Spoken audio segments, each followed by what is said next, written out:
Slap. 35,000 feet, first class. One slap changes everything.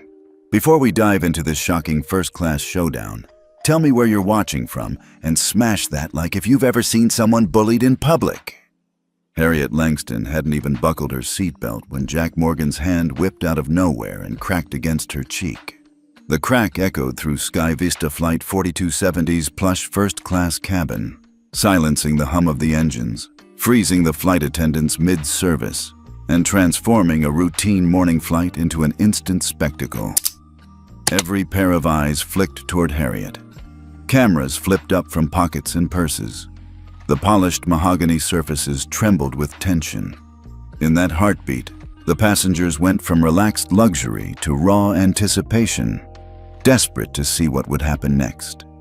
At 62, Chief Harriet Langston of Airport Security Operations knew exactly who she was, and she knew exactly who he was. But Jack Morgan, a decorated pilot with a reputation for rigid discipline, mistook her for just another passenger. He never saw the flash of her badge, the weight of her years in law enforcement, or the steely resolve that coursed through her veins. Harriet closed her eyes for a moment, tasting coppery blood on her tongue, then opened them to meet Morgan's stare. Her hand drifted inside her navy blazer pocket, fingers brushing the embossed leather case of her chief's badge. Every muscle in her body steadied. She refused to give him the satisfaction of seeing her reel. "Captain Morgan," she said, voice calm but resonant, "I am Chief Harriet Langston, and you've just committed assault and battery." Morgan's face paled. The veneer of authority cracked.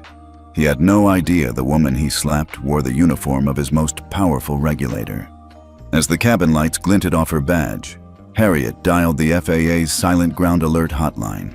Behind her tinted divider in the cockpit, screens bloomed red with the words, "Ground Alert, Flight 4270. On hundreds of control room monitors across the nation, traffic controllers saw the same message. All flights led by Jack Morgan grounded immediately. Harriet pressed her lips together, fighting the sting on her cheek. The flight attendants, once frozen, flocked to her side, offering water and napkins. Passengers whispered and pointed, but no one dared challenge her. She had seized control of the narrative, and within 30 seconds, the show had irrevocably shifted. When the flight diverted to the nearest airport, engines winding down, Harriet rose from her seat, badge clipped back on full display. Security officers sprinted down the jet bridge, heading straight for Morgan's cockpit door. He stumbled forward, uniform crisp but hands trembling, surrendering to the consequences of his impulsive violence. Harriet stepped onto the tarmac, cool morning breeze brushing her face. Reporters and camera crews lined the edge of the walkway. Flashbulbs popped in rapid succession. Headlines were born in that moment. "Pilot slaps chief, instant grounding and license revoked." Amid the chaos, Harriet maintained a measured composure. Though her cheek throbbed, her spirit burned brighter than ever. She had turned a violent slight into an undeniable demonstration of justice. Moments later, in the airport's private conference room, Harriet summoned the Sky Vista legal team and press officers. A hush fell as she entered, mirror of her first-class coup. "We're filing a class-action lawsuit for $5 million, she announced. "This isn't just about me. It's about every passenger who deserves equal respect, regardless of race or rank." Eyes widened around the table. Ship-shape executives gasped. The weight of her words, backed by the FAA's unprecedented alert, made clear Harriet Langston would not be shrugged off. Later that afternoon, when the story dominated national news, Harriet returned home to her quiet suburban street in Millfield. Neighbors peeked through curtains. A local florist delivered a bouquet with a note. "Thank you for standing up for all of us." As she accepted the flowers, the pain in her cheek flared once more, but it was nothing compared to the swelling pride in her chest. By bedtime, headlines scrolled across her television. Sky Vista Airlines hit with 5M discrimination suit. FAA grounds all flights tied to Captain Morgan. Chief Langston, a new standard for airline equality. Harriet smiled wryly. The first chapter of her ordeal had ended in victory, and she hadn't even broken a sweat. Yet she knew the fight wasn't over. Policies would be rewritten, training overhauled, and complacent minds challenged.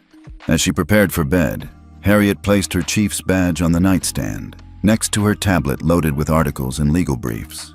She closed her eyes, envisioning the next day's battle, refining the new anti-discrimination protocols she'd demand, meeting with FAA officials to ensure the ground alert remained a viable check on rogue captains, and speaking at community forums to amplify her message. The sting of that slap would fade. What remained was the echo of authority, an unequivocal reminder that justice travels at jet speed. And as Harriet drifted to sleep, she knew this was only the beginning of a journey that would reshape the skies. Harriet Langston stood in front of her bathroom mirror at precisely 6:45 a.m., her reflection caught in the cool, fluorescent light of her Millfield home. The steam from a hot shower curled around the edges of the frosted glass as she peeled the fabric of her police uniform off her shoulders and hung it neatly on the back of the door. Today wasn't a day for badges and starched hats. It was a day for boots and blue dress, for blending in while keeping her wits razor sharp. She reached for the simple, calf-length blue sheath dress she'd laid out the night before. The dress was unremarkable. No brass buttons, no visible insignia, but the cut was sharp, the fabric high quality. Harriet smoothed the dress over her hips, zipped the back, and ran her hands along the seams. She caught sight of the small box of accessories on the counter, a plain silver watch, a pair of understated pearl studs, and a slim leather wallet. She tucked the wallet into her blazer pocket later. For now, she needed minimal distractions. Slipping on low-heeled black pumps, Harriet took a deep breath. There was something almost ritualistic in this routine. 15 years earlier, when she'd been promoted to lieutenant, she'd followed a nearly identical sequence of motions. Remove the uniform, don plain clothes, steel herself for the mission ahead.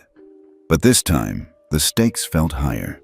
She had spent the last 3 months chasing complaints of racial profiling and discrimination at Sky Vista Airlines, only to watch her own superiors drag their feet. Today, she resolved, she would see things for herself. Her reflection folded into a half-smile. "Sometimes you have to go undercover," she told her image, her voice steady but low. "No one will believe it until they see it." A flicker of doubt. The memory of yesterday's staff meeting at Airport Security Operations still lingered in her mind. The glossy conference room, tinted windows overlooking the tarmac, and her team of analysts and supervisors around the long oval table. She remembered Lieutenant Parker's thinly veiled comment, the one that stung more than any slap could. Maybe we should have sent someone with more experience. Someone white. Her heart had clenched at the time, but she had maintained her composure. She nodded once, curtly, and let the meeting move on. But the message had settled in her chest like a stone. Despite her record, nearly 4 decades of service, she still had to prove her worth at every turn.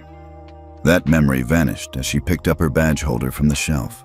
She ran her thumb over the raised lettering, Harriet Langston, Chief of Airport Security Operations.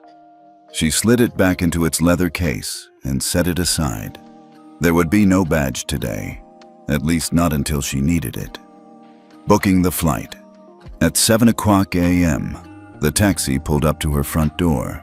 She slid her suitcase into the trunk and climbed into the back seat, sinking into the plush leather as the driver merged onto the early morning highway. The city was just waking up. Street lights flickered off. A few joggers passed on the sidewalks, and the smell of brewing coffee drifted from neighborhood cafes. She reviewed her plan on the tablet mounted on her lap. Sky Vista's complaints seemed to cluster around certain high-value first-class routes, flights that connected business hubs and generated the bulk of the airline's revenue. She'd booked herself into Seat 2B on Flight 4270, the 7:30 a.m. departure to Chicago. If discrimination really was more frequent on those routes, that's where she'd find it. A soft ping on her phone reminded her of the specific wording she'd sent to FAA headquarters. Immediate undercover audit of first-class boarding procedures on Flight 4270. High-profile route. Expect potential resistance. She detached the relevant case files and passenger complaint summaries. All that remained was to catch the flight. Arrival at Millfield International. The taxi eased to a stop in front of the curb at Millfield International Airport at exactly 7:29 a.m. The digital clock overhead chiming in welcome. Harriet paid the driver, thanked him, and stepped onto the polished concrete plaza. Through the glass walls, she could see the first-class check-in counters and the sleek metal accents of Skyvista's logo. The airport buzzed with activity. People rushed with wheeled bags. Families gathered in clusters. Business travelers strode purposefully toward their gates. She hoisted her carry-on and headed to the designated counter. A blonde attendant, mid-20s, professionally coiffed hair in a tight bun and wearing Skyvista's teal uniform, greeted a white businessman at the next podium with a warm smile and a friendly tone. The contrast was stark when the attendant turned to Harriet. Check-in encounter. "Good morning," Harriet said, voice smooth. "I'm here for Skyvista Flight 4270, Seat 2B. The attendant's smile froze. "ID and boarding pass, please." She held out a brown leather folder. Harriet handed it over. The attendant examined the documents with surprising intensity. Her eyes flicked from the boarding pass to the passport photo, lingering for an extra beat. Harriet noted the quicker pace with which the attendant dispatched the previous passenger. "Everything seems in order," the attendant said, returning the folder briskly. "Enjoy your flight." As Harriet stepped aside, she heard the attendant immediately revert to cheer as the white businessman approached. "Right this way, sir," she said brightly, handing him his documents with a flourish. Harriet's jaw tightened. This was exactly the behavior she'd been investigating. Blanket politeness for some, cursory compliance for others. She made a mental note of the attendant's name tag, Ross, and moved on. Security screening. Despite having TSA pre-check credentials, Harriet was funneled into the staffed security lane instead of the express line. She smiled politely at the officer who motioned her aside. To her right, she saw 3 other black passengers being pulled for additional screening. To her left, white travelers breezed through with little more than a nod. The security officer retrieved her purse, laptop, and shoes for standard inspection.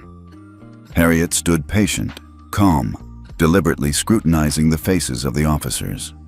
Their polite professionalism bordered on mechanical, as if they were simply following orders to flag high-risk travelers. She noted badge numbers, uniform details, the subtle way each officer avoided eye contact. When her items finally cleared, she offered a silent nod of thanks and moved on. The message was clear. She would have to rely on her own eyes today. Approaching the gate. Walking through the terminal toward Gate B12, Harriet took in the scene. A video board listed Flight 4270's status as on time. Kiosks along the walls displayed last-minute upgrades and lounge access offers. She passed a Skyvista lounge. Windows tinted so darkly, only silhouettes showed within. She resisted the urge to eavesdrop on the lounge attendants behind their reception desk. Today, everything needed to be kept above board. As she neared the gate, she recognized the tall figure of Jack Morgan leaning against the counter. He was chatting with gate agents, several men in crisp suits, his captain's hat tucked under one arm. He laughed at something one of them said, the movement sending ripples through his uniform jacket. Nearby, an elderly black woman, clutching a handbag, approached the group. She asked, "Excuse me, can someone tell me when they're boarding for first class?" Morgan barely glanced her way. "Ma'am, we're in the middle of something. Please wait your turn," he barked, voice abruptly cold. The woman stepped back, embarrassed, and retreated to a bench. Moments later, a white couple approached with the same question. Morgan's tone shifted entirely. He greeted them warmly, explained boarding procedures in detail, offered to call them when it was time. Harriet paused, watching, her pulse quicken. She checked the boarding pass in her hand. Seat 2B, first class. She moved forward, heart steady. Settling in. When the attendant called Boarding Group 1, Harriet stepped forward. She navigated the narrow jet bridge, suitcase rolling behind her, and entered the first-class cabin. The attendant flashed her a thin smile, no warmth, no acknowledgement of the earlier standoff, and directed her to the aisle seat in row 2. The seat unfolded into a plush haven of cream leather and dark wood trim. Harriet stowed her bag, settled in, and clicked on the overhead reading light. She exhaled, closing her eyes for a moment. All morning, she had been building toward this. A first-hand look at the discrimination she suspected had become standard procedure on lucrative first-class routes. She flexed her fingers, feeling the smooth leather of the seat beneath her palm. There would be one more test, one more interaction, before she could call the moment complete. Vem je home. Before the storm. From her vantage point, Harriet watched as a flight attendant offered bottled water to each passenger, except those without matches to a certain demographic. She observed their body language, took discrete mental notes, and prepared herself for the final test, meeting the captain in person. Her mind drifted back to her childhood in Millfield, growing up an advocate for fairness, marches, speeches, petitions. She'd built a career on principle, from local precincts to senior security roles. She'd faced prejudice head-on, microaggressions in conference rooms, whispered doubts in break rooms, the outright dismissal of her leadership. Today, she reminded herself, was the culmination of that journey. Captain Morgan would soon cross her path, and when he did, everything would come into sharp relief. She adjusted the lapels of her blazer, took another slow breath, and fixed her eyes on the cabin door. In a few minutes, she would step beyond the safety of observation and into confrontation. Today, she wasn't just any passenger. She was Chief Harriet Langston, and she was about to rewrite the rules at 35,000 feet. Harriet's world slowed in that instant after Jack Morgan's blow. The cabin lights seemed to dim, the gentle hum of the engines receded, and every heartbeat echoed in her ears. Her cheek burned, a sharp electric pain, yet her mind remained crystalline, cataloging every detail around her. She lifted a trembling hand to dab at her split lip, eyes fixed on the seat back in front of her. For a moment, nothing moved. Then, as if the cabin collectively exhaled, flashbulbs popped from every corner. Phones, tablets, even a lone journalist's DSLR hidden beneath the armrest of one seat. Camera lights danced across the cream leather and dark wood trim, capturing the aftermath of a slap that would rip through headlines by the time they landed. Harriet took a steadying breath, exhaling slowly through her nose. She refused to let the sting of pain dictate her response. Instead, she surveyed the room, first class, row 2, her colleagues in the back of her mind, the passengers around her, the silent witnesses to what had just transpired. A woman in the aisle across from her pressed her lips together, startled, eyes widening as she fumbled for her phone. A man 2 rows back retreated beneath the brim of his Panama hat, seeking to blend into anonymity. Even the flight attendant who had approached moments earlier, her name tag read Ross, stood frozen, hands clenched at her sides, disbelief etched across her face. All eyes were on Harriet. She straightened in her seat, chin high, back rigid.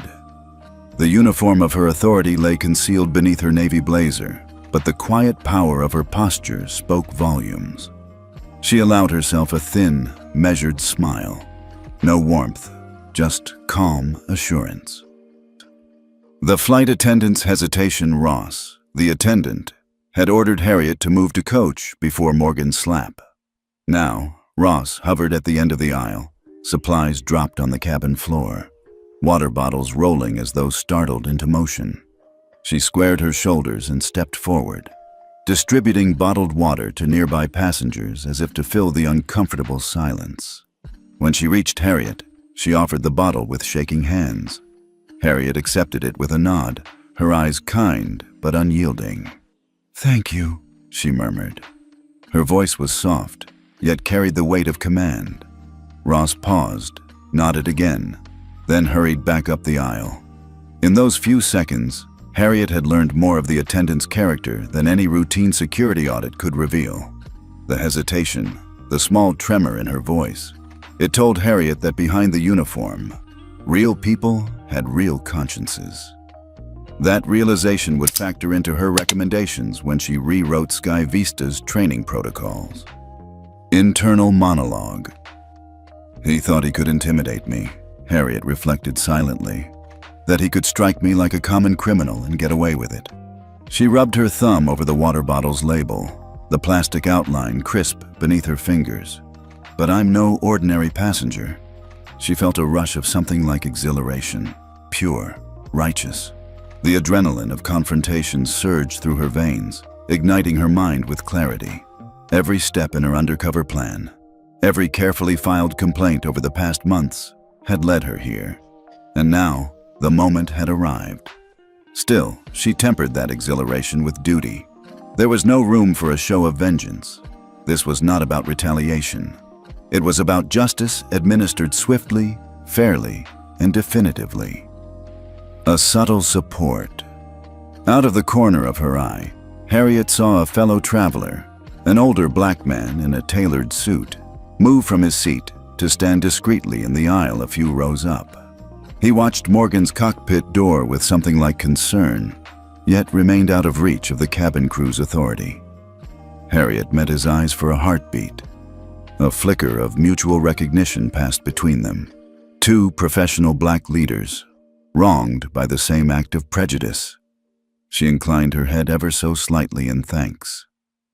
The man returned a respectful nod and sank back into his seat.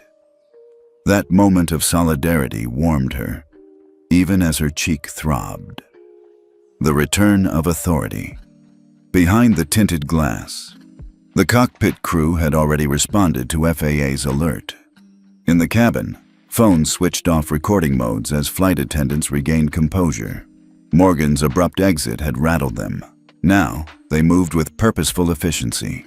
They checked seatbelts, retrieved fallen service trays, and ushered passengers calmly as the pilot in command made the diversion announcement over the PA system. "Ladies and gentlemen," crackled the overhead speaker, "due to unforeseen circumstances, we will be making an unscheduled landing at Lincoln Regional Airport. Please remain seated with seatbelts fastened until further notice." A ripple of tension raced through the cabin, but at least the directive was clear. Harriet sat forward slightly, offering her arm to an elderly lady on the aisle next to her. The woman took it gratefully, whispering a "thank you," as Harriet squeezed her hand reassuringly. Eyes on the cockpit. Even as the cabin crew restored order, Harriet's gaze remained fixed on the cockpit bulkhead. She knew Morgan's authority was crumbling. FAA's silent ground alert was visible on monitors in ATC centers across the country. In a legal and regulatory sense, he had been stripped of his command, and the diversion meant he would be met on the ground by security officers.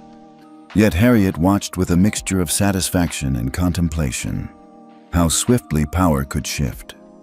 One impulsive assault had upended Morgan's career. One phone call had grounded hundreds of flights under his command. One calm declaration of authority had secured justice. Yet this was only the beginning. Quiet resolve. As the plane began its descent, lurching slightly as the tarmac of Lincoln Regional drew closer, Harriet allowed herself a small, inward smile. The pain in her cheek continued to pulse, but her spirit soared with resolve. This is for every passenger who ever felt invisible, for every person left waiting at a counter, for every complaint filed and ignored. She imagined the headlines. Chief Langston grounds Captain Morgan.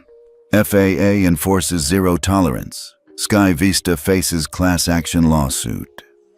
But she refused to get ahead of herself. There was work to do. Statements to file, legal briefs to draft, new security protocols to design.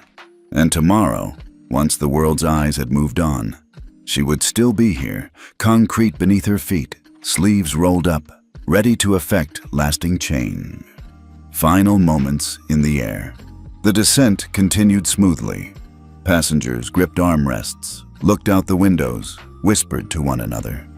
Harriet leaned back, closed her eyes for a moment, and let the subtlest hum of the engine wash over her. There was no exhilaration without purpose, and no purpose without passion. She opened her eyes, fingers drumming lightly on her seat arm. Ground control's voice crackled in the cockpit, confirming the runway ahead. Engine slowed, landing gear extended, and the plane touched down with a gentle thud that reverberated through the cabin floor. Harriet sat poised, ready for the transition from sky to tarmac, ready to lead, ready to testify, ready to secure justice not only in this moment, but in every moment yet to come. As Flight 4270 rolled to a stop, Harriet Langston unlatched her seatbelt, slid out into the aisle, and straightened her navy blazer. Cameras in hand and hearts pounding, passengers watched her every step. But Harriet was not just walking off a plane. She was walking toward a new era of accountability at 30,000 feet and beyond. The moment the chartered jet dipped into cruising altitude, a brittle calm settled over the cabin. Passengers turned their attention back to magazines and screens, as if yesterday's routine flight had resumed. But Chief Harriet Langston knew better. She felt the tension like an electric charge in the air, an anticipation that something else was about to happen. 15 minutes into the flight, a flight attendant approached her seat again. This time, it wasn't water. It was a new challenge. "Ma'am," the attendant said, voice quavering between professionalism and unease. "I'm sorry, but I've been instructed to ask you to move to coach." Harriet looked up from her tablet, eyebrows arching. "Again?" she asked, calm as a placid lake. "Why?" The attendant hesitated, eyes flicking toward the cockpit door. "Balance issue. Captain's orders." Harriet lifted one brow, noting the empty cushion at 1C and the unoccupied suite in row 1. "Balance issue?" she repeated, voice soft but edged. "Would you ask that of any other passenger who purchased a first-class seat?" No answer, only the attendant's shifting weight. Harriet's jaw set. She closed her tablet, fixed it into her seat back, and leaned forward. "Look," she said gently, "I paid for this seat. If there's a safety concern, let me speak with the captain directly." The attendant swallowed. "He's busy." Harriet pressed her lips together. She'd faced worse bureaucratic runarounds in her decades on the force, but this felt different. It was personal. She stood, smoothing the skirt of her dress, and walked deliberately toward the bulkhead. As she neared the divider, Jack Morgan materialized in the doorway with the steely efficiency of a man who believed himself untouchable. His captain's hat was perched at a rakish angle, his expression cool, until it wasn't. "Chief Langston," he said, mask slipping, "you don't get to choose your seat." Harriet met his gaze evenly. "Actually, Captain Morgan," she replied, adopting the precise courtesy of a courtroom, "I do. That's how seating works." A flicker of irritation crossed his eyes. He stepped into the cabin, chest puffed, authority radiating like heat from an engine. Passengers paused, sensing a showdown. "I'm telling you to move," Morgan said, voice clipped. "Now." Harriet sighed, turning slowly so the cabin lights glinted on her badge clipped discreetly inside her blazer. She kept her voice low but unshakable. "Captain," she said, "my badge and this uniform are on the other side of that door. I'm here as a passenger. If you have a safety concern, make a public announcement. Otherwise, leave me in peace." Morgan's nostrils flared. He leaned closer, voice dropping to a whisper that carried through the electronic hum. "Easy way or hard way," he growled. "You move, or we make an emergency landing and remove you by force." All around them, cameras flashed again. Seats shifted. Passengers sat up straighter. The brass-heeled soles of Harriet's pumps clicked as she returned to her seat. She didn't flinch. When she sat, she caught a wide-eyed businessman's gaze. He mouthed, "Are you really not moving?" Harriet allowed a small, almost imperceptible nod. She closed her eyes for a fraction of a second, letting the memory of her first patrol as a rookie officer ground her, a time when she'd been shoved aside, ignored, bullied. Then she opened them, glancing at Morgan beyond the aisle seat. He thinks he can push me around like any other passenger. A rising tide of anger threatened to spill over, but Harriet corralled it into a cool reservoir of resolve. She unfurled her hand and picked up the in-flight menu as though nothing had happened. She skimmed the list of entrees, her mind ticking through steps. Document the incident, file a formal complaint, activate the ground alert, and pursue every regulatory avenue. Morgan barked an order at one of the flight attendants. "Get her out of first class." The attendant hesitated again, brow furrowing, but moved to comply. Harriet watched, expression impenetrable. "This is exactly why I'm here," she reminded herself. "To expose every instance of systemic bias, even at the highest altitudes." Overhead, the seatbelt sign winked on. The cabin crew resumed their positions. Harriet adjusted her posture, chest lifted, shoulders back. She took a slow sip of water, then set the bottle down with a deliberate click that sounded deafening in her ears. Morgan retreated to the bulkhead, indicating with a curt nod that Harriet should follow, but she remained seated. He turned back to her, ashen-faced now, uncertain. "Insubordination," he said. "We have procedures." Harriet interrupted, voice quiet but firm. "I have a procedure too. I boarded this flight. Now let it proceed." Silence. The only sound was the whir of the engines and a faint murmur of discontented passengers. Then, slowly, the captain faded back into his cockpit cubicle, crashing the door behind him. In that moment, Harriet felt a delicate shift in the cabin's atmosphere. The flight attendants relaxed incrementally. The passengers leaned back, some exhaling loudly as if releasing tension held in chest cavities. A few discreet nods of respect passed between strangers. Harriet let herself a small, private smile. Her invisible uniform, her rank, her integrity, had spoken louder than any decree the captain could offer. She reached into her blazer, palming the edge of her leather badge case. She hadn't revealed it yet, but soon. Very soon. For now, the battle lines were drawn, high above the world, in the hushed luxury of first class. A quiet war was raging, one that Harriet Langston was determined to win. Harriet Langston settled back into her seat, hands folded neatly in her lap. The tension in the cabin had reached a fever pitch after Captain Morgan's thundering ultimatum. For a moment, it looked as though he might force her out of first class or even attempt an emergency landing. But in that heartbeat of uncertainty, Harriet felt something shift deep inside her, a steely confidence born of decades enforcing rules, standing up to bullies, and protecting the vulnerable. She could feel dozens of eyes on her. A hush rippled through the passengers as they sensed that the confrontation wasn't over. Harriet's breathing remained even, though her heart hammered with righteous determination. She raised a hand to her blazer pocket and withdrew the slim leather case she'd kept hidden until now. The entire cabin seemed to hold its collective breath. Harriet flipped open the case, the metal badge catching the overhead lights and flashing like a beacon. Chief Harriet Langston Airport Security Operations. She held it up, pinning her gaze on the cockpit bulkhead where Morgan's silhouette lingered behind the glass.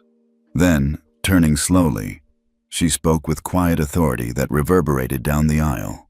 "Captain Morgan, I am Chief Harriet Langston of Airport Security Operations. You are under my jurisdiction." The effect was instantaneous. Passengers sat straighter. Flight attendants stopped their stations. Phones clicked off record mode, and Morgan himself froze. He had expected compliance, or at worst, grumbling defiance, not this unfolding spectacle of absolute power. Harriet continued, voice firm but composed. "Your assault constituted a criminal act, battery and discrimination. I've already contacted the Federal Aviation Administration. You'll be hearing from them momentarily." She drew her mobile phone from the other pocket, tapped the speed dial for the FAA Silent Ground Alert line and held it to her ear. A soft click confirmed the connection. "This is Chief Langston," she said crisply. "Activate Silent Ground Alert on all flights under Captain Jack Morgan's command. Flight 427's included." A brief pause followed, long enough to let the cabin's tension thicken. Then the FAA controller's voice came through, clipped but respectful. "Roger that, Chief. Silent Ground Alert initiated. National Control Centers, please execute immediate grounding of all flights where Jack Morgan is PCG, primary commanding guider." Overhead, the cabin lights flickered in unison with the pilot's controls. Elsewhere on thousands of screens, the same alert was flashing red. Ground alert. Flight 4270 plus all Morgan-commanded flights. Harriet lowered the phone and clipped it back in her pocket. She took a slow breath, savoring the moment. The engine's soft roar resumed its normal level, no longer the soul sound dominating the cabin. Instead, the hum of authority filled the space. Morgan pressed his palm to the glass divider, jaw clenched so tight you could see the tendons strain in his neck. In that instant, he realized his career was effectively over. His license review would be automatic. His reputation, decades of flight time logged, safety awards won, vanished like mist in the morning sun. Harriet tucked her badge case away and leaned forward, addressing the silent cabin. "Ladies and gentlemen, please remain seated. We will divert to the nearest airport under security escort. I apologize for the inconvenience, but safety and respect are non-negotiable." A murmur of relieved applause fluttered through the rows. An elderly woman patted Harriet's hand gratefully. A businessman whispered, "It's about time." A group of younger travelers exchanged nods as though they'd witnessed a historic event. The cabin crew, once hesitant, now moved with purpose, guiding passengers to fasten seatbelts and preparing for the unscheduled landing. Harriet sat back, closing her eyes for a moment as adrenaline drained from her veins. The pain at her cheek was sharp, but secondary to the intoxicating sense of justice unfolding. She thought of all the complaints she'd reviewed over the past 3 months, testimonies of casual rudeness that escalated into outright discrimination. None of those passengers had ever received the kind of immediate vindication she'd secured. She opened her eyes, scanning the cabin. Ross, the attendant who'd tried to shift her to coach, now offered a genuine, apologetic smile. Another attendant discreetly brought her a cold compress and a bottle of water. Harriet gave a small nod of gratitude. Then she reached into her pocket and pulled out her tablet, already drafting the incident report. Bullet points would note the time, the exact words exchanged, the slap, the badge reveal, and the FAA's immediate response. She'd timestamped the activation of the ground alert, 10:51 a.m., 15 minutes after takeoff. Inner reflection. He never saw it coming, she thought, brushing a hand over her hair. He thought power belonged to him alone. But authority, real authority, derives from service, from the trust of those you protect. She remembered her earliest days as a patrol officer, responding to domestic disturbances, diffusing violent confrontations, and ensuring the vulnerable felt safe. Those lessons had guided her here. Another flash of memory. A trainee tucked away in a too large uniform, trembling under the weight of responsibility.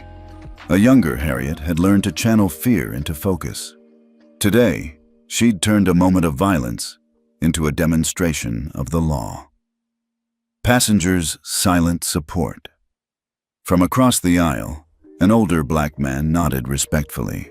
A young woman behind him gave a thumbs-up sign, as if to say, "We've got your back."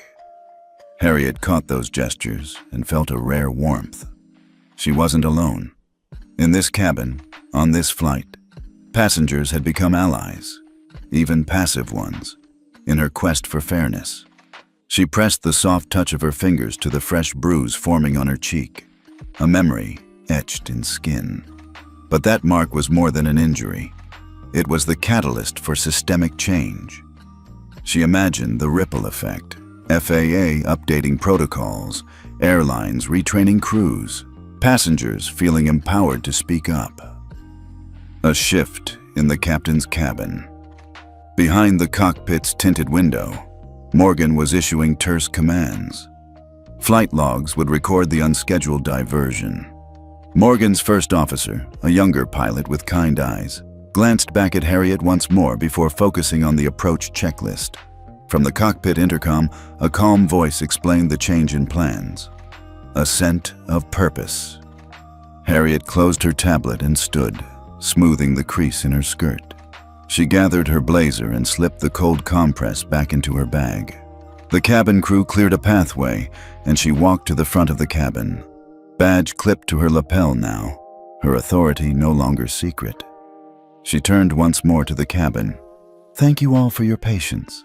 We'll be on the ground shortly, and I'll personally ensure we transition you smoothly." Her tone was sincere, nearly maternal, but unwavering.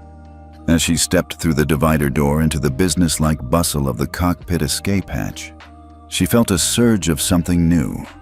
Not just vindication, but momentum.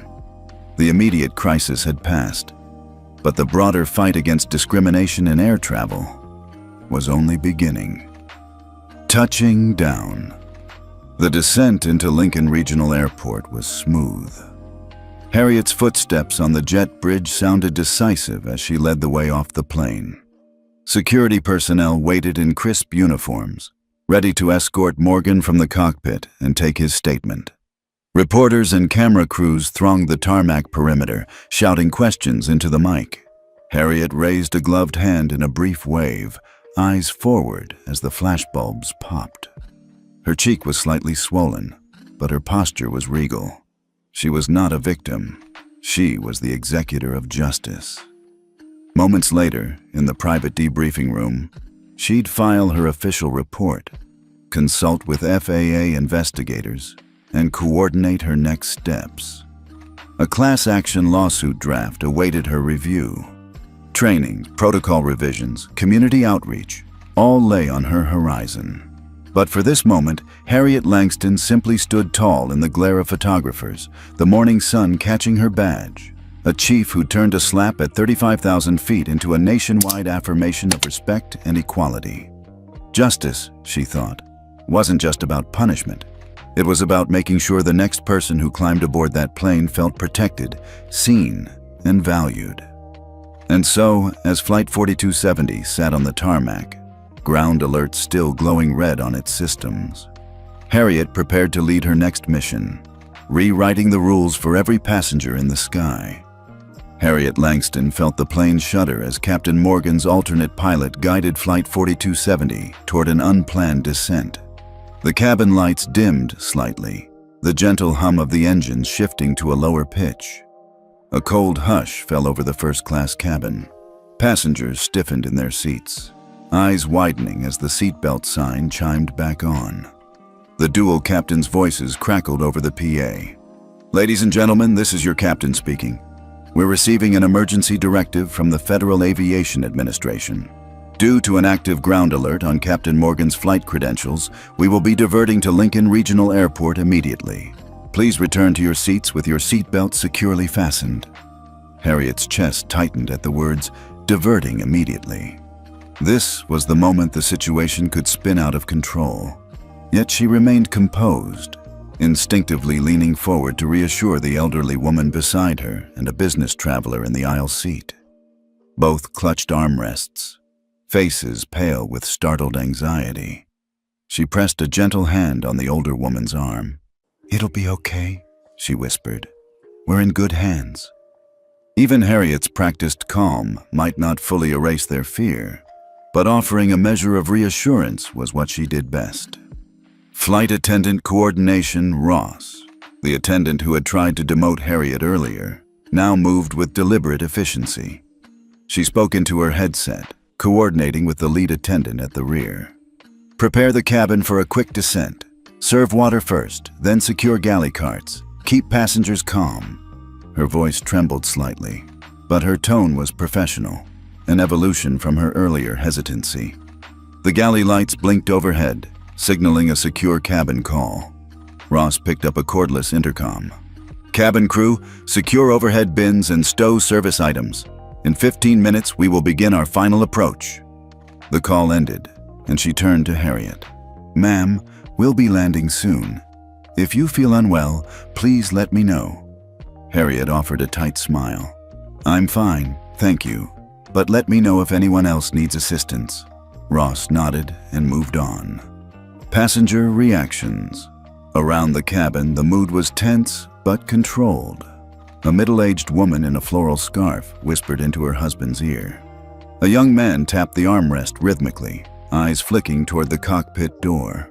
Newscasters on seatback screens updated the diversion notice in bold text. "Emergency landing initiated, diverting to Lincoln."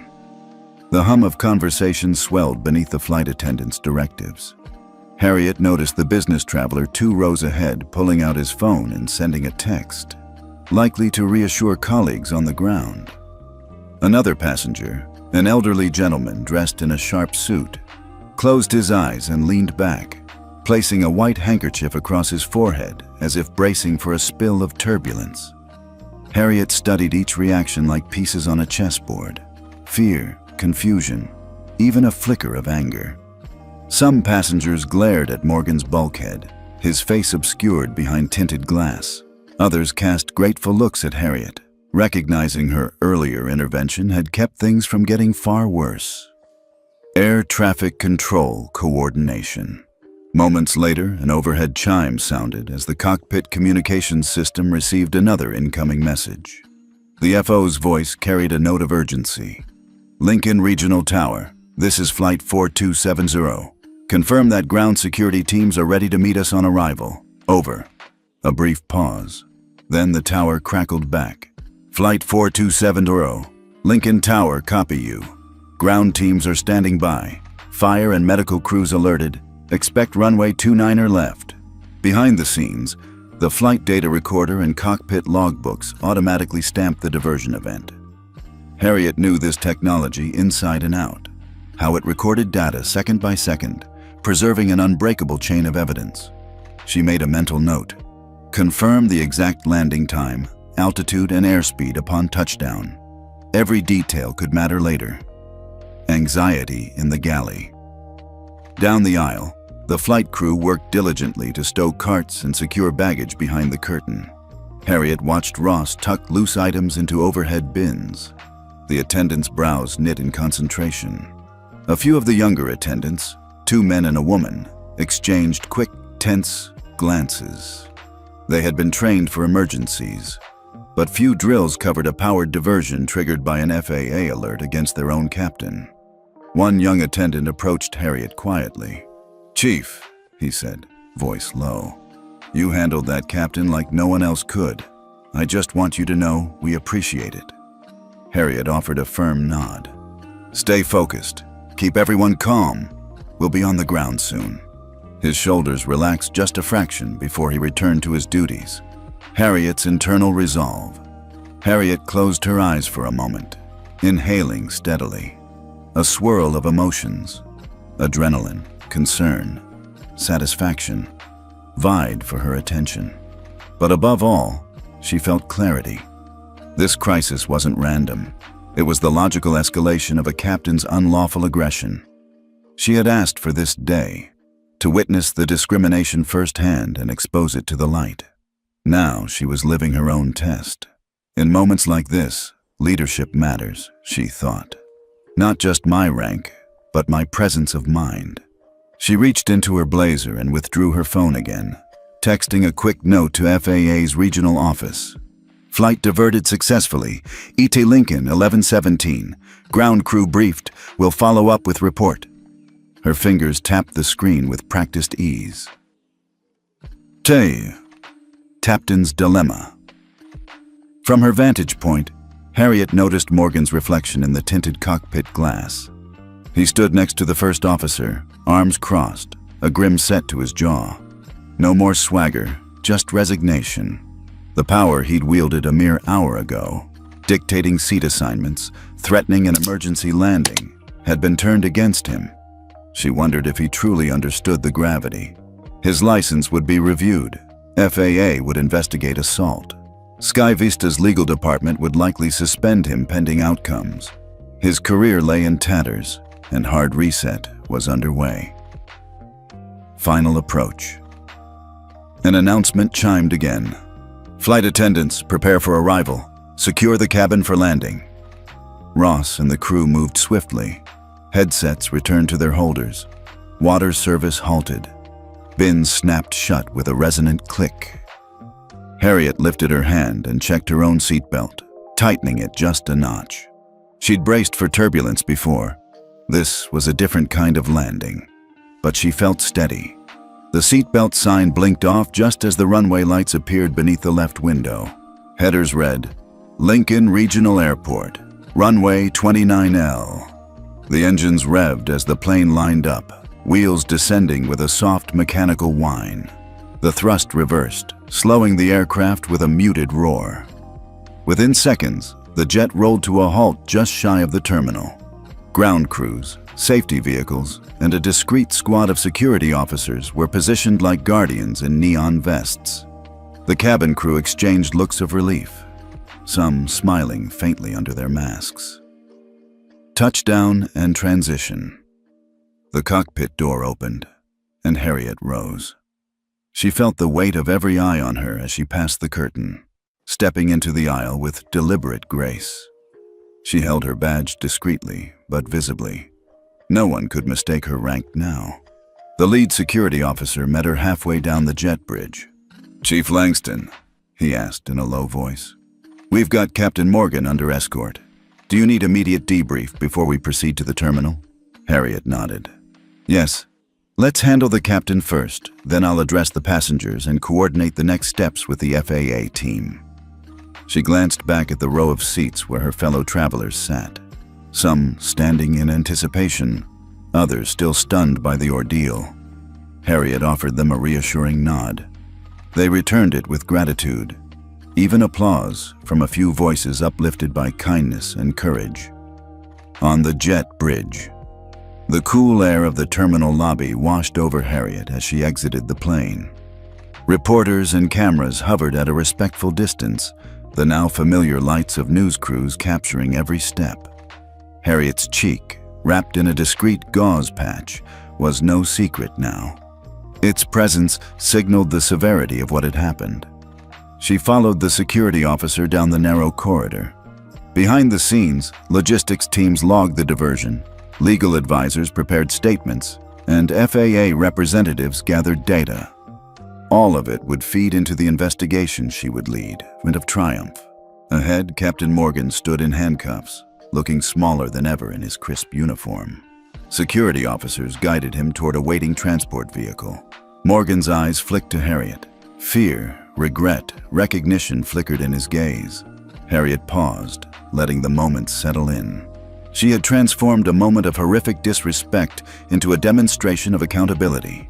In a single flight, she had reasserted the principle that no one, no matter their title, could violate another's dignity with impunity. Then she turned back to the terminal doors and stepped into the bright lights of the airport lobby, ready to continue her fight for justice on the ground.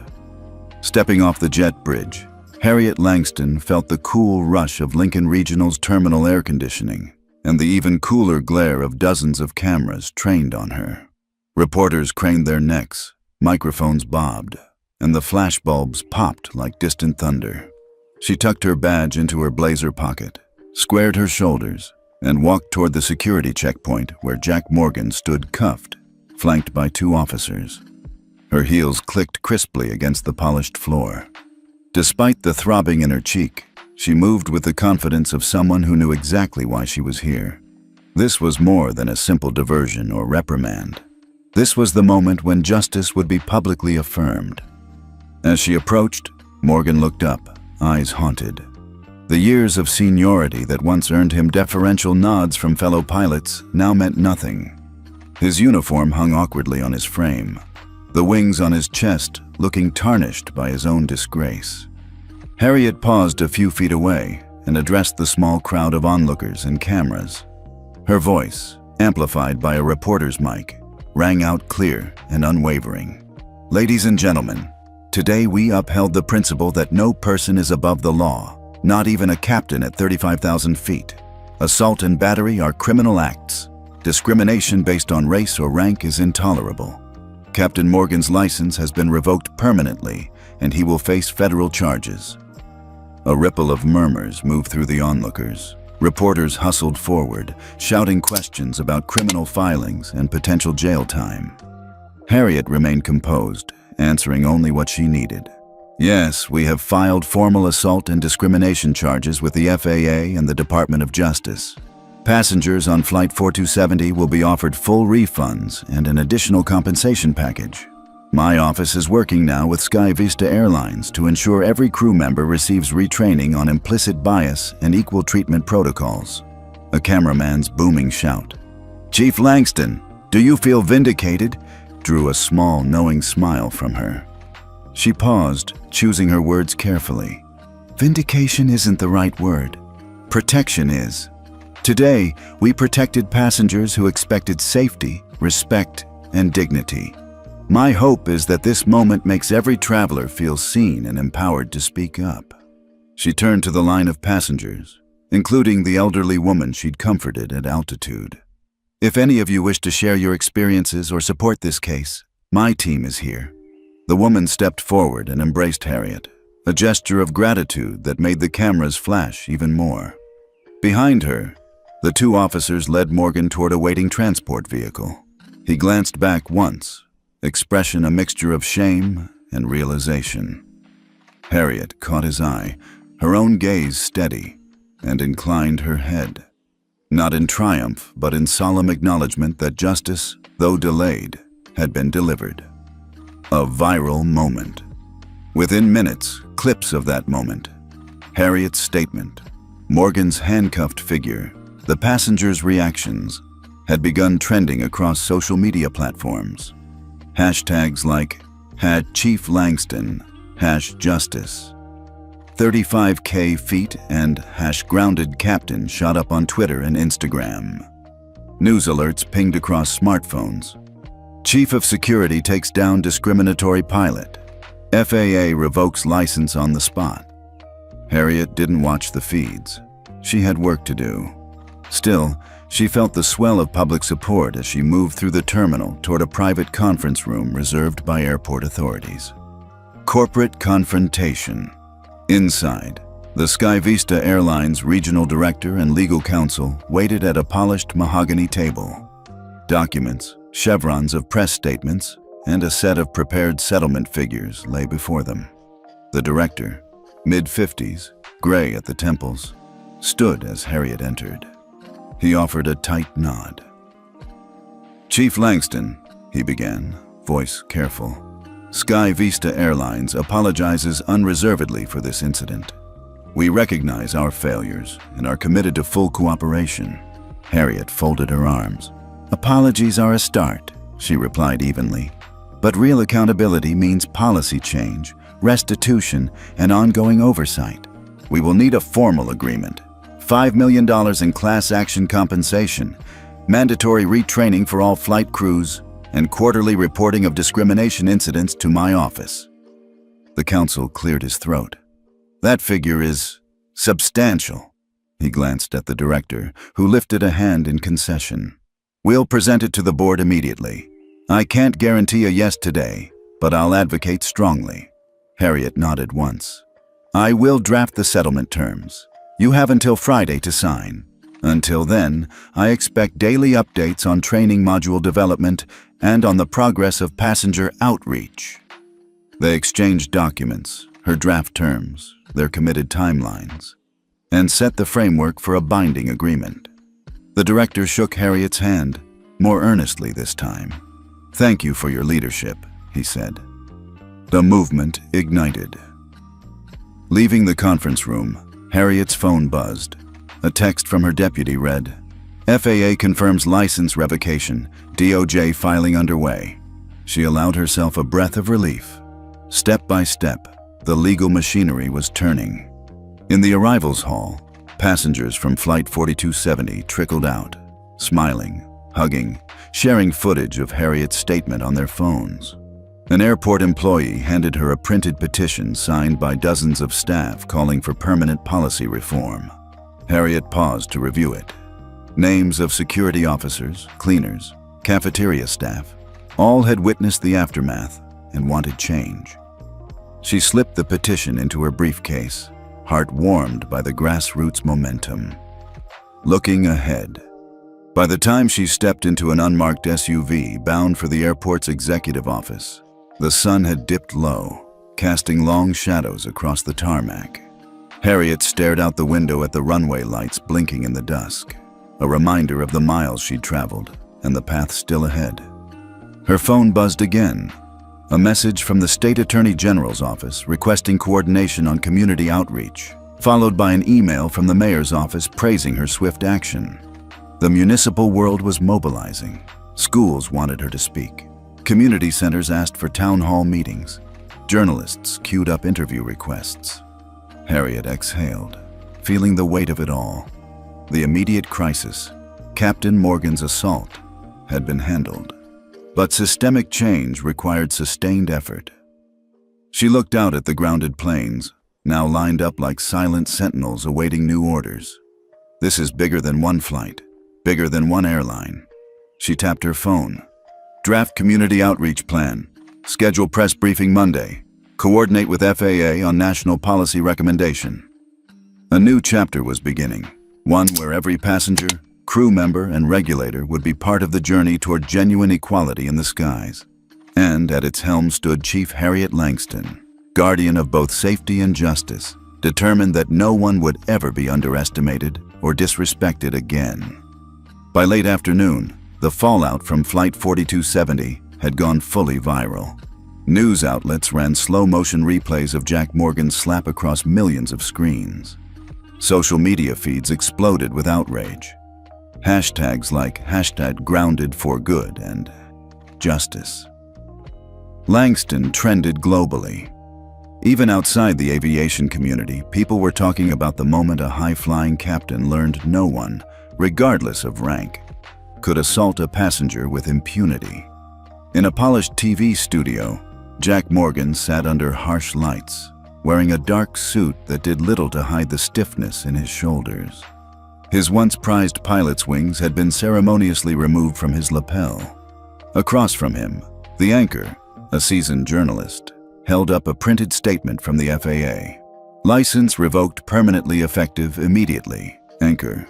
Captain Morgan, after the FAA's unprecedented ground alert directive and your assault on Chief Langston, your pilot's license has been revoked. Do you regret your actions? Morgan, voice strained. I'm deeply sorry for the incident. It was a momentary lapse in judgment. I didn't realize who she was. His apology felt hollow even to his own ears. The camera zoomed in on the faint bruise on his cheek, evidence of his own downfall. Viewers could see the conflict in his eyes, shame, regret, and dread about what came next. At SkyVista's headquarters, the legal team prepared for multiple class action suits. Emails pinged with demands from passenger advocacy groups, each seeking compensation and policy guarantees. The corporate office's lobby featured a low-key apology banner. SkyVista Airlines, we are committed to respect and equality. But the words rang empty in the wake of millions of scorned viewers. Meanwhile, in living rooms across the country, people shared their own stories of being overruled, ignored, or demeaned in airplanes, stories that had previously gone unheard. A retired school teacher posted on Facebook, I had to stand and coach for an hour while first class sat empty. No one asked me why. Thank you, Chief Langston, for showing them who we really are. Online petition signatures hit the tens of thousands, all calling for mandatory discrimination awareness training in every airline cabin crew.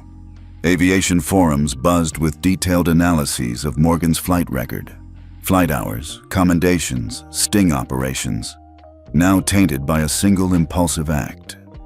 Back in her office at Airport Security Operations, Harriet watched the media coverage with quiet resolve. She scrolled past headlines. Pilot's career grounded in minutes. Chief Langston's badge, a symbol of equality. FAA sets new precedent for zero tolerance. She minimized the browser and opened a blank memo. Phase 2, systemic reform. Today was about consequences. Tomorrow would be about building safeguards so no one else suffered the way so many passengers had over the years. Across town, Jack Morgan's phone buzzed relentlessly. Calls from former colleagues, messages from disgruntled passengers, and at least one offer from a fringe talk radio host looking for sensational sound bites. He finally silenced it, staring at his reflection in a dark window. The captain's hat he once wore with pride now seemed a cruel joke. In the evening news wrap-up, the anchor summarized, "Morgan's downfall was swift. From the cockpit to the hot seat in record time, he's now a case study in why authority must be held to account." And just before sign-off, a teaser for tomorrow's segment, how one woman's courage is changing airline culture forever. As the broadcast faded to commercials, Harriet allowed herself a brief smile. The moment had passed, but its impact rippled outward. Beyond this flight, beyond these headlines, into the broader culture of air travel. Have you ever witnessed someone in a position of power get called out for their actions? Drop a comment with your story and hit like if you believe true accountability can spark real change. 2 days after Flight 4270's dramatic diversion, the hangar at Millfield International Airport was transformed into an impromptu media center. Banners reading "Zero Discrimination Protocol" draped along the walls. Rows of cameras and microphones faced a long table where Chief Harriet Langston sat alongside FAA officials and Sky Vista representatives. Harriet adjusted her papers, taking in the room packed with reporters eager for every detail. She tapped the microphone and smiled, steady, resolute, unmistakably in command. "Good afternoon, everyone. Thank you for joining us on short notice. Yesterday, we demonstrated that assault and discrimination on a commercial flight are unacceptable and that the law will act swiftly. Today, we're taking the next step, systemic reform." She cleared her throat. Behind her, a slide illuminated the wall. "Zero Discrimination Protocol," spelled out in bold letters with 5 key pillars. Mandatory bias training for all Sky Vista crew, renewed annually. Clear complaint channels with guaranteed response times. FAA silent ground alert now explicitly codified for any flight crew assaulting or discriminating against passengers. Passenger compensation framework. $5 million class action fund, divided equitably among validated claimants. Independent oversight board comprising community leaders and legal experts to audit enforcement. Harriet. These measures aren't just for Sky Vista. We're recommending federal adoption across all U.S. carriers. Every passenger deserves respect, no exceptions. Reporters scribbled, cameras clicked, and the Sky Vista CEO, seated to her right, nodded in solemn agreement as he handed Harriet a thick stack of signed settlement agreements. Harriet. Sky Vista Airlines has agreed to a $5 million class action settlement. This fund will compensate passengers who experienced discrimination or assault on any Sky Vista flight in the past 5 years. Additionally, $1 million will support community outreach programs educating travelers on their rights.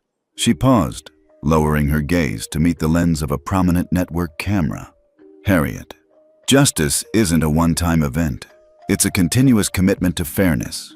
With these reforms, we ensure that no one, regardless of race, age, or status, faces prejudice at 35,000 feet or on the tarmac. A reporter raised her hand. "Chief Langston, what safeguards prevent future violations?" Harriet leaned forward. "Every crew member will face real consequences, from immediate grounding to license revocation, if they violate this protocol. Complaints will be tracked publicly, and the Oversight Board will publish quarterly reports. Transparency will be our greatest deterrent." As she wrapped up, the room erupted in applause. Cameras zoomed in on her composed expression, no trace of the black eye she concealed beneath a discreet bandage. When the microphones finally switched off, reporters swarmed Sky Vista's CEO with follow-up questions. But Harriet stood back, offering quiet smiles to the community leaders she'd invited. A local pastor, a veteran air traffic controller, and a passenger rights advocate. Together, they represented the Oversight Board, guardians of the new standard she'd helped set. Later, as the crowd dispersed, Harriet lingered by the banner. She traced her finger over the words, "Zero Discrimination Protocol," and let out a slow breath. "We've built the foundation," she thought. "Now comes the hard part, keeping every flight true to these promises." With that, Chief Langston picked up her folder and walked out into the late afternoon sun, ready to turn policy into practice. One passenger, one flight, and one milestone at a time. That evening, Harriet Langston drove down the tree-lined streets of Millfield with the hum of her sedan's engine as a gentle soundtrack. The sun dipped low, casting long golden rays across manicured lawns. For the first time in days, she felt the tension untangle from her shoulders. Pulling into her driveway, she climbed the familiar steps to her front porch. The night air was cool, and the porch light revealed potted ferns and a welcome mat worn smooth by countless footsteps. She paused for a moment, taking it all in. The quiet neighborhood, the windows glowing warmly, the sense of home. Inside, her granddaughter Mia bounded down the hallway, eyes wide. "Grandma, you're back! We missed you!" She threw her arms around Harriet's waist. Harriet lifted her into a hug, breathing in the scent of vanilla from Mia's hair. Behind them, her daughter, Officer Elena Langston, smiled, handing Harriet a mug of chamomile tea. "Long day?" Elena asked. Harriet sank into her favorite armchair. "Longest," she admitted, cradling the warm mug. "But it was worth it." Mia climbed into her lap, curling against her grandmother. Harriet ruffled her curls, glancing at the stack of letters on the coffee table. Each envelope bore different handwriting, some neat cursive, some hurried scrawl, but all addressed to Chief Langston, or Harriet. Her daughter watched curiously as Harriet opened the first letter, a thank you from a retired teacher who'd watched the live broadcast. "You gave me courage to speak up," it read. The next was from a flight attendant in another state. "I've already shared your story with my team. We're changing how we greet every passenger." Tears glistened in Harriet's eyes. She looked at Mia's expectant face and felt a swell of pride. "Look at this," she said softly, reading another note out loud. "Your actions reminded me that respect isn't optional. Thank you for showing true leadership." Elena sat beside her mother.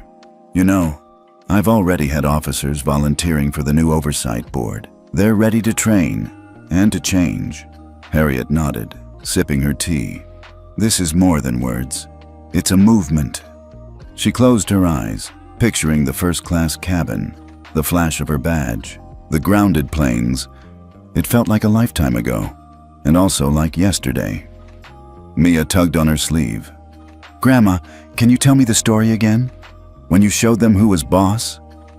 Harriet chuckled, lifting Mia into her arms. "All right, kiddo. But this time, let's talk about how everyone, young and old, can stand up for what's right." As she spoke, Harriet felt the quiet victory settle around her. It wasn't about fame or cameras. It was about every person who'd seen their own experiences reflected in her fight. People of every background who now felt empowered. Later that night, after tucking Mia into bed, Harriet returned to the living room and set the letters beside her laptop. She drafted a brief note to her new oversight board. "Thank you for stepping up. Together, we'll keep this promise alive." She shut the laptop and sat back, listening to the soft tick of the wall clock. The world beyond her window was calm, a stark contrast to the storm she'd weathered. Yet she knew the real test lay ahead, ensuring that justice and respect remained more than headlines. But for now, wrapped in the warmth of family and community gratitude, Chief Harriet Langston allowed herself a moment of peace. In her own living room, far from the glare of cameras, she felt the quiet affirmation of a fight worth fighting and a home worth coming back to.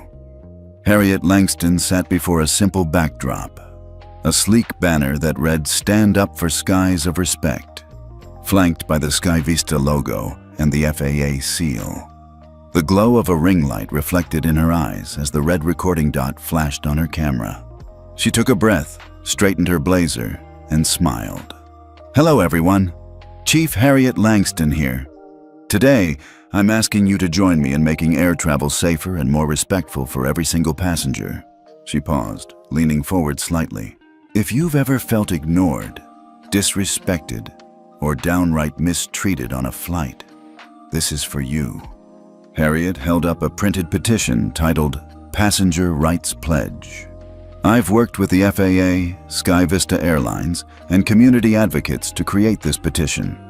It calls for comprehensive bias and respect training for all airline staff, transparent channels for reporting misconduct, and stronger accountability measures, like the ground alert we activated to protect me on Flight 427 Euro.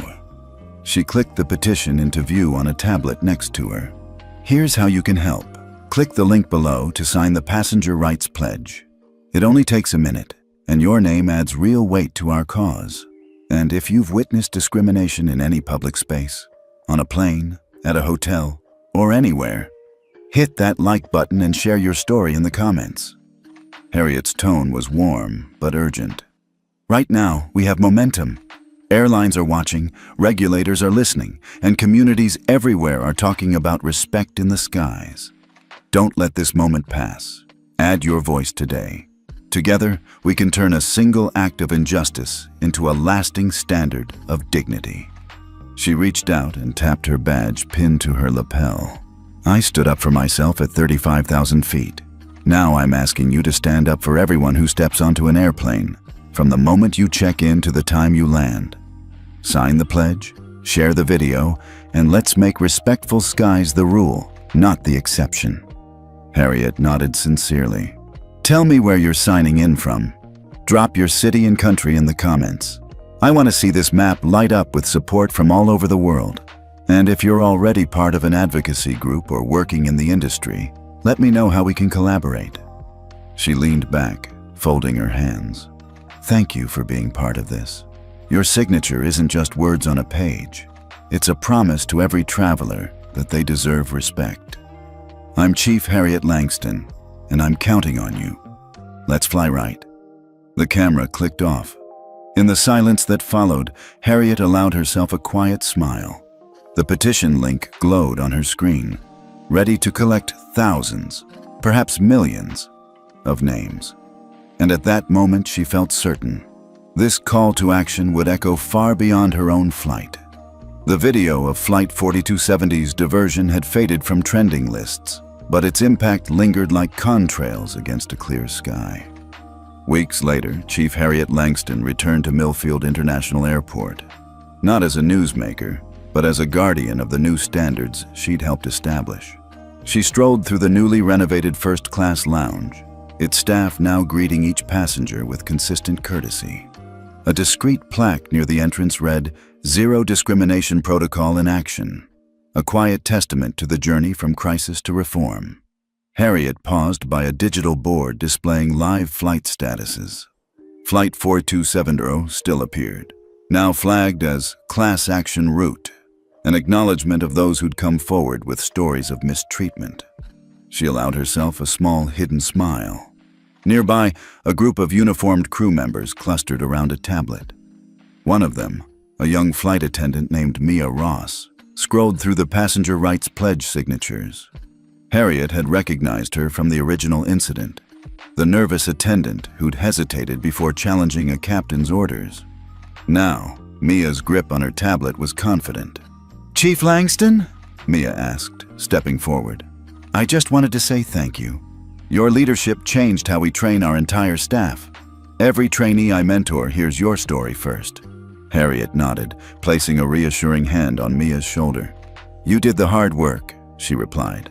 "Keep it up." Mia's eyes shone. "We're seeing fewer complaints, and passengers actually tell us when they feel safe. It's rewarding." Harriet glanced at the bustling lounge.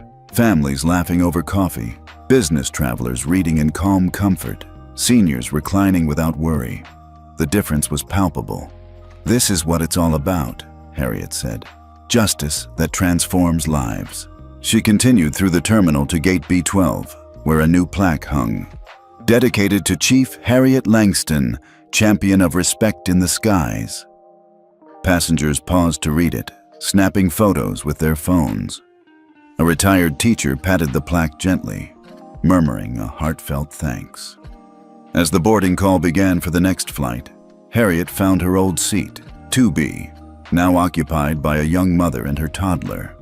The mother offered Harriet an apologetic smile as she gathered her child's blanket and toys.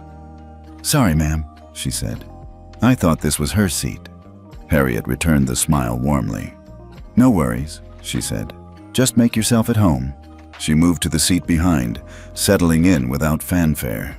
The toddler waved at her, so she waved back, genuine and bright.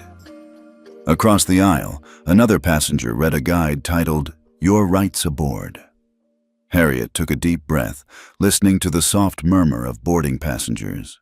Voices layered with anticipation, trust, and ease.